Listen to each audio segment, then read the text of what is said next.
what kind of a market are we in now? Are we in a buyer's or seller's market? I know it depends on the location, because we were talking about the Gold Coast. But in general, what are your thoughts now in this economy? I would say from an acquisition standpoint, it's more of a seller's market at this point. Mm-hmm. You're in a situation in this market, and I guess around the state, but certainly around here, where there's only been maybe 2 spec office buildings built in the last 10 years, one in 2008 that ended up being foreclosed because it sat empty for 3 or 4 years, the other one in 2012. So of the 35 million square feet of inventory in this market, Class A and B space, only 2 of those buildings were built on spec. So what does that tell you? It tells you that there's plenty of inventory out there.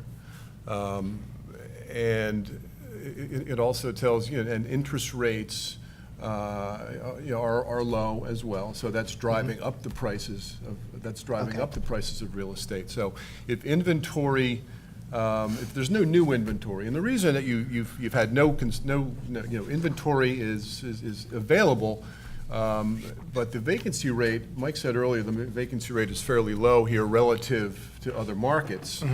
But in fact, there's a real kind of divergence in the vacancy in the certain classes of real estate. Class B real estate still has quite high vacancy. Okay. In fact, you look at some assets that maybe 20 years ago were getting rents in the mid-20s. You look at those same assets today, well, guess what? Those rents are now in the low 20s. So those assets will trade at fairly low numbers. So if you're looking to buy that type of an asset, yeah, it's a buyer's market. But if you're holding 20,000, 30,000, 40,000 square foot building that's suited for a user in a good location, you'll be able to. There isn't a lot of inventory in that segment of the market. So again, it really kind of depends on what you're looking at. But so that type of an asset that I just described is going to go for $150 to $200 a foot, whereby you look at some of these older Class B assets that might have been bought for that number 20 years ago, they're selling for $75 a foot.